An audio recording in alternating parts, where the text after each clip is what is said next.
Hey, what's up, folks? Welcome back to On Texas Football, and welcome back to another edition of Sunday School. I'm lifetime Longhorn Rod Babers. Thank you to our friends over at Tackle Addict. We'll tell you more about Tackle Addict later on in the program, but thank you to our friends at Tackle Addict for sponsoring Sunday School today. I want to get into something I heard was a big it was a big story, but it was a very compelling story in the NFL for the last week or so. Sean Payton apparently, or at least it was revealed that Sean Payton came up with his own little quarterback formula that helped lead him to draft Bo Nix, offered Bo Nix to be one of the higher rated quarterbacks on their draft board last season. And the story comes out of the American Kings. American Kings is a book by Seth Wickersham. I don't even know if it's out now. I think it's coming out. They leaked all these excerpts from it, and it's basically it's quoted to be a biography of the quarterback, the modern American quarterback, and they call it American Kings. So it should be pretty cool. But one of the stories from it is about Sean Payton. And Sean Payton, apparently in 2017, when he was the head coach of the Saints, he was really high on Patrick Mahomes. And not everybody was high on Patrick Mahomes at the time, but he was really high on Patrick Mahomes. He said one of the things that led him to be really high on Patrick Mahomes was this little formula he came up with, because his theory, I'll just give you kind of the background on it. He's a quarterback guy, and he's a great coach, by the way, in the NFL too. And he claims that in his experience, that quarterbacks, oftentimes when they're dealing with pressure or they're dealing with any type of adversity, if you will, for a quarterback, right? Talking about in a game situation. He said they either freeze up, all right, as a quarterback, which is bad. He said they either freeze up or they panic. And he was trying to identify stats that would reflect how a quarterback, or how often a quarterback freezes up or panics in a particular situation. All right. And so he came up with a little formula, and it's a relatively simple one. He just took the negative plays by a quarterback, interceptions, fumbles, and sacks. All right. And the percentage of those plays, per how many dropbacks you have. Right. So the rate of negative plays, all right, compared to the amount of dropbacks you have. That's basically what he did in a nutshell. And then he claims he does it individually, right? He finds the rate of interceptions per whatever dropbacks. He finds the rate of fumbles per how many dropbacks, and he finds the sack numbers per dropback. And then when he gets those three, he adds them up together, and that's his average. Don't ask me why he does it that way. That's the way he does it.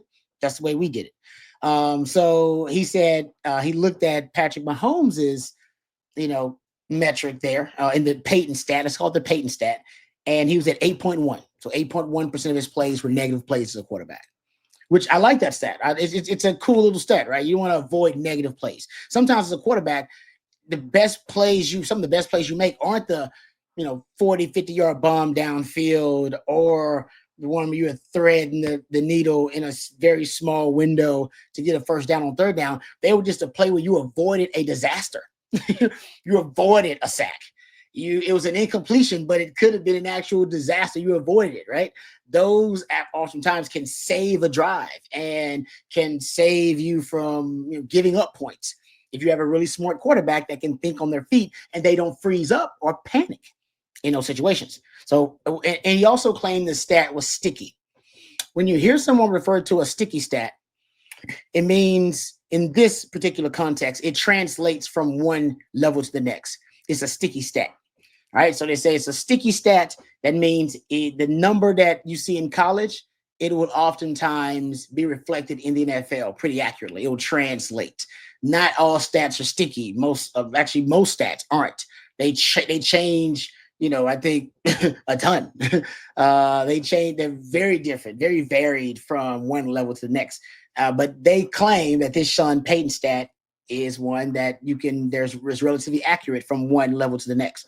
So that's why he was high on Patrick Mahomes. And ever since then, he's been really high on this particular formula as a way for him, a data point for him to evaluate quarterbacks.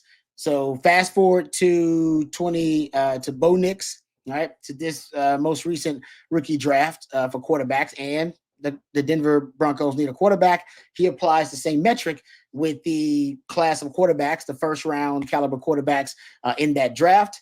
And he says that's why he was really high on Bo Nix. Because Bo Nix had a 2.3%.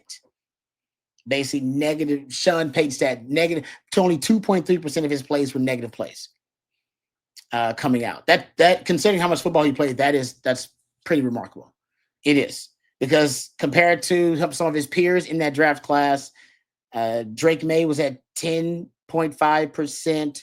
Caleb Williams was at 17.5%. High risk, high reward guys. These are all kind of high reward guys, but can you be a low risk, high reward guy? Caleb Williams, high risk, high reward guy. JJ McCarthy, 7.8%. Jaden Daniels was at 9.2%. And just to talk about how sticky the stat is, here is how it translated to the NFL, and that same Sean Payton stat after their rookie year. Caleb Williams, he was 17.5%, but ended up being, I believe ended up being 13% in the NFL. So still relatively high. Jaden Daniels was at 9.2%, but 10.2% in the NFL. So in the same era, right? You're in the same vicinity there. Drake May, 10.5%, 12.7% in the NFL. So as long as you're somewhat in the range, as long as it's not a huge gap in between that number in college and that number in the NFL, they call it sticky. So I wanted to apply it to the current class of quarterbacks, right? The best prospects at the quarterback position in college, and of course, Arch Manning, right? And Quinn too. So I went and looked at their standing in this Sean Payton metric, and Quinn was at 8.7%, so not bad, actually overall. Which I thought it would be a little bit higher than that, but it wasn't as high as I thought it was. For Arch, it was a lot higher than I thought it would be. It was at 12.8% for Arch. So one of the things that Arch can work on is lowering that number. You want it to be in single digits, ideally, right? You want it to be and it's not I don't think it makes or breaks any player particularly, right? We just saw that, Drake May was in double digits. So was Caleb Williams, and Jaden Daniels was really close. He was like 9.2. But I think the goal should be try to be in single digits, because that's the rate of negative plays. All right, compared to your dropbacks as a quarterback, and you always want that number to be low. And speaking of sticky stats, that's one of the other things we talk about with Arch is his pressure to sack rate. Right, his pressure to sack rate is really high. It's higher than Quinn's. Quinn's at 23%, which is actually still really high, and Arch is at 26.9%, almost 27%, and that is related to this Sean Payton stat because sacks is included in it, and you want those numbers. I think this season that'll be the challenge, to try to decrease both of those numbers. And it's hard because the belief is that those stats are sticky because that is something that's kind of ingrained in the player. Sack avoidance, a lot of it comes naturally. Your ability to move in the pocket, your footwork in the pocket, your ability to make something out of nothing, to scramble and be elusive. Look at since we're talking sticky stats, the pressure to sack rate for quarterbacks, some of the best in the NFL, in college and in the NFL. So we're talking about Arch. We'll see what Arch does in 2025. But just to prove the sticky stat point, Jalen Hurts in college, 18% pressure to sack rate, 16% in the NFL. Mahomes was 11% in college, his pressure to sack rate, 11% in the NFL. Josh Allen was at 16% in college, 13% in the NFL. Jared Goff, 15% in college, 14.7% in the NFL. Lamar Jackson, 20% in college, 18.9% in the NFL. Joe Burrow, 22% in college, 22.9% in the NFL. Baker Mayfield, 20.3 in college, 21.5 in the NFL. It's pretty sticky. It's a challenge for a young Arch will be to reduce that number so that by the time you do make the leap into the NFL, that's why the Manning family is like, no, he needs a little bit more time. Give him some time. Let's lower some of these numbers so that when we make the jump to the NFL, if indeed it is a sticky stack, the pressure to sack numbers will be lower. And what we call, I guess, the Peyton metric, right? It'll be lower. The Peyton formula will be a little bit lower too, because obviously it's in double digits. You're at 12. If you want to compare his Sean Payton negative play rate to his peers in college, let's do that, because I did that too. Nussmeier's 5.7% of his plays were negative, of his dropbacks were negative plays. Drew Alaro, same thing. He was at a little under 6%. Lenore Sellers was at 12.6% of his dropbacks were negative plays. Klubnik was at 8.3%. John Mateer, 9.7%. DJ Lagway was a little under 11%. Carson Beck was under 7%, which is pretty good. Diego Pavia was 7.8%. So he's actually a little higher. Well, a lot higher than some of them, but higher than his peers in college football in terms of the rate of negative plays. Compared to some of the other, like I said, high-level quarterbacks in college football. So one of the things, I guess, is related to one of the big stories this week. The Manning family, they're big about development. They want Arch to stay multiple years in college, exhaust as much as eligibility as he can to be as NFL ready as possible before he gets there. I think this is one of the reasons. I'm not saying this directly tied to it, but this, I think, gives you it allows you to quantify kind of some of the things that they may be looking at that he's got to improve on as a player if he wants to reach that ceiling, or at least even meet expectations at the college level. Now, everybody's had quarterback formulas. These are just data points, right, that you use. I like the metric that Sean Payton came up with here, because you want your quarterbacks to avoid negative plays. But, remember Bill Parcells had kind of a quarterback guide, things he was looking for at quarterback. He used to say he wanted a quarterback that was a graduate, 23 to 30 starts, senior, 3-year starter, 2-to-1 touchdown interception ratio, completion percentage of at least 60%. Those are all things that he wanted in a quarterback. That was part of the data points that he was checking off. Hey, I want this guy to check this box, check this box. And everybody has those kind of non-negotiables at quarterback. And I think for Sean Payton, it's like, no, I need a quarterback that can avoid negative plays. Like, that's the one thing that will kill my offense, that will just absolutely ruin, my offensive philosophy and any chance we have at success if they have negative plays. And, I remember Joe Burrow saying that sacks weren't a big deal. Depends on when the sacks are. He's like, I don't care about third down sacks, things of that nature. So everybody's got a different philosophy about negative plays and obviously how much of a detriment they are to the offense. But for Sean Payton, that's a non-negotiable.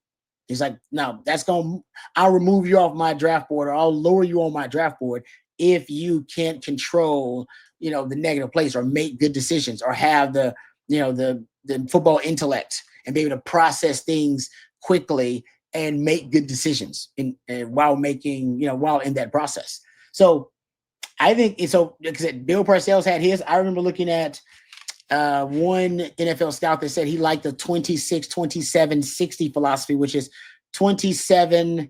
I think it's 26 on the Wonderlic, 27 starts, and a 60% completion percentage. Like, that was kind of the baseline that they started with. Bill Walsh famously, and I love the Bill Walsh quote about developing quarterbacks. He once famously said, very few people can coach the quarterback position. Even fewer can evaluate them. It was true way back then when he made that quote, probably in the 80s sometimes, even truer today. But when they would ask Bill Walsh, because everybody did when they had a chance, even Sark, when they would ask the late, great Bill Walsh, what do you look for in a quarterback? One of the things he said, few things, accuracy. He over and over said accuracy, non-negotiable for Bill Walsh. Got to be accurate. It's number one thing. Got to be accurate in football. But he also brought up athletic instincts. One of my favorite Bill Walsh quotes about quarterback. And when Jim Harbaugh asked him once, like, hey, what are athletic instincts? You've heard you say that before.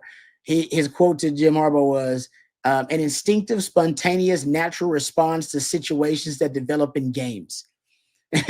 He said, you will probably have to use it between 10 to 15% of the time, often making a phenomenal difference in the result of the game.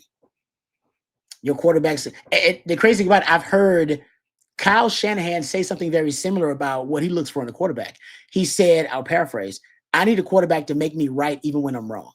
He said, I need my quarterback to overcome coaching. Bad coaching on our part, really good coaching on the opponent's part. I need you to overcome coaching, son. All right, go out there and make a damn play. And that's that innate quality. If Bill Walsh referenced it, Kyle Shanahan kind of talks about it. It's that it quality, right? The great quote from Mac Brown about the story, right? That the late great Daryl K. Arroyo and George Strait, Willie Nelson, Mac Brown on a football field. Coach walks up to Daryl K. Arroyo. Coach, I want to be like you. How can I be like you? And Coach Arroyo says, well, if you have it, you'll make it. If you don't have it, you won't make it. And if you don't know what it is, you ain't got a chance to make it. And the coach looked around and was like, I don't even know what the hell that is. So he walked off bewildered, and Mac looked at Coach Royal, and Coach Royal looked at Willie Nelson and looked at George Strait and said, hell, he ain't got it. And it's just that easy. He ain't got it. I need a quarterback that's got it. That's kind of my philosophy. Like it's like, Justice Potter Stewart. I'll know it when I see it, the it quality. We all know it when we see it. We see it in Arch. Arch got lots of that it quality. All right. And I think we all know what it is because we've seen it, and he's got that it quality. You got to have that in your quarterback. But I remember Mike Leach saying he was so big on accuracy. He said, I'd rather take a shortstop and turn him into a quarterback rather than take some big arm, strong arm quarterback who isn't accurate and try to make him my signal caller. He said it's easier to just take an accurate shortstop. He said accuracy is that important at a quarterback. He always said accuracy is important. Quick feet. He said quick feet, not fast feet, quick feet for a quarterback, and good decision making. Goes back kind of to Sean Payton stat. You got to make good decisions. When you're under duress, when you're being harassed, when you're being hunted by the opposing team, blitz, under pressure, whatever, I need you to make good decisions. Above everybody else on this team, it's got to be you. And it's going to be in a critical situation. And that's why Sark talks about the fighter pilot. You got to have those fighter pilot genes as a quarterback, because you got to make real quick decisions on the fly. And you got a split second to figure it out. And most quarterbacks, they either freeze up or panic. And that's kind of what Sean Payton stat is ultimately talking about there. But yeah, Sark says he looks for quick hands because he likes sleight of hand. He likes the RPO game and the play action game. So he wants quick hands, and he wants a competitor. He wants a guy who's a great leader. He talks about leadership, and he also talks about accuracy. He says you got to be accurate. He asked Bill Walsh about that. When Sark, the funny story is, real quick to wrap it up, he said when he asked Bill Walsh about what you look for in a quarterback, Bill Walsh said to Sark, this is Sark's quote, Sark's story. He said, can he throw a catchable ball? Well, everyone goes to the NFL scouting combine. They tell me how tall he is. They tell me how much he weighs. They tell me how big his hands are, how long his arms are. They tell me how high he jumps, how fast he runs. I go into these meetings with our scouts, and they tell me how strong his arm is. They tell me about the offense they had. And all I want to know is when he throws the ball, does he throw it where the receivers can catch it? Bill Walsh. And Sark said he thought about that a lot of times. He was like, so catch the ball. Just Bill Walsh's way of saying, just be accurate. It's simplified, man. Keep it simple, stupid. The KISS method. So that's why I think, one of the reasons that, Arch Manning, we love him. He's going to be great, but that's one thing he's got to work on. The Sean Payton negative play metric, pressure to sack rate. He's got to lower those numbers. I saw Pro Football Focus had his passing grade under pressure at 49 in 2024. So, yeah, there's a reason that he's coming back for 2 years at Texas, because even though he's fantastic and the future is extremely bright, he's still an unfinished product and still got a lot to work on. All right, let's, before we totally end things, let's thank our fantastic sponsor. We appreciate our friends over at Tackle Addict. Yes, once again, Tackle Addict for you. If you're an avid fisherman who's always searching for the right supplies, do yourself a favor and check out tackleaddict.com. Owned and operated by lifetime Longhorns, legendary lifetime Longhorn Brian Robertson, and also lifetime Longhorn baseball great Brandon Belt as well. Tackle Addict has everything you need for the best in today's fishing equipment. Tackle Addict is for the everyday fisherman and serious pros alike. Get their products shipped to you directly from the shores of Lake Sam Rayburn. That's tackleaddict.com, ADDICT.com. And Brian and Brandon say, hook 'em horns.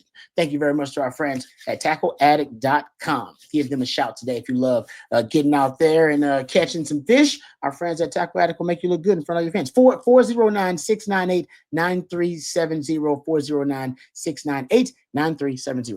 All right. Thank you very much to our friends at Tackle Addict. Thank you to Matthew behind the scenes, always twisting and tweaking the dials, doing a great job. Thank you to all you guys for watching and for listening. And for Matthew and our friends at tackleaddict.com, I'm Lifetime Longhorn Rod Babers. Until next time, hook 'em horns.